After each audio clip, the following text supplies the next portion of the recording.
everyone, I'm Motts, the president and CEO of the Gettysburg Foundation, and I'm with my friend Chris Gwinn, the Chief of Interpretation and Education of the Gettysburg National Military Park, and this is a Museum Monday segment.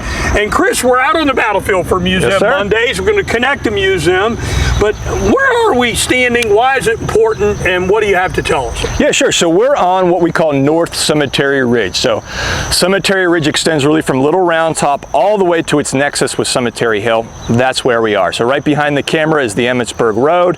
Right to the right of myself, or your left if you're viewing this, is Cemetery Hill. And right behind us is the statue to Alexander Hayes. Alexander Hayes is one of the most interesting men in the Army of the Potomac as far as I'm concerned.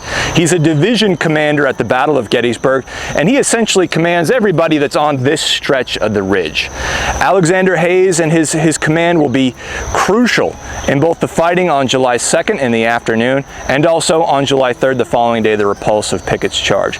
And when you read about Alexander Hayes, he's one of these guys that seems to really thrive off battle. He enjoys combat. He's a man that shows a lot of bravery and courage. He leads from the front, and that's exactly what he does on July 3rd. One of the brigades that Hayes commands is known as the Harper's Ferry Cowards. They were commanded by George Willard, and these were men that in September of 1862 were captured when Stonewall Jackson takes Harper's Ferry, Virginia, West Virginia today. And these men, all New Yorkers, are sent off to a camp of parole in Chicago. They come back to the Army of the Potomac. Their morale is low, and on this battlefield they end up redeeming their reputation as being cowards by their heroism and their suffering on July 2nd.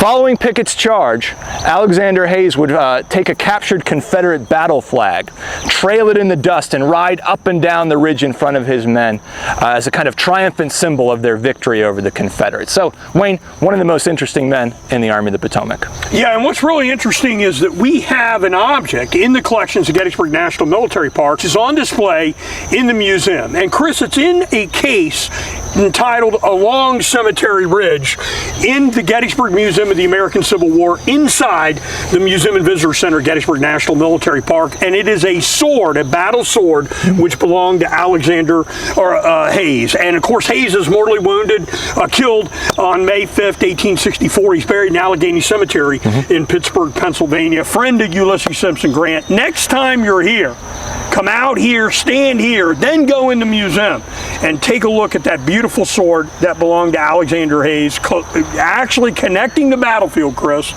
with the objects that we have in the museum at the Museum and Visitor Center here. So thanks so much to all of you. Thank you, Chris, and we hope to see you again for another installment of Museum Mondays. Thanks.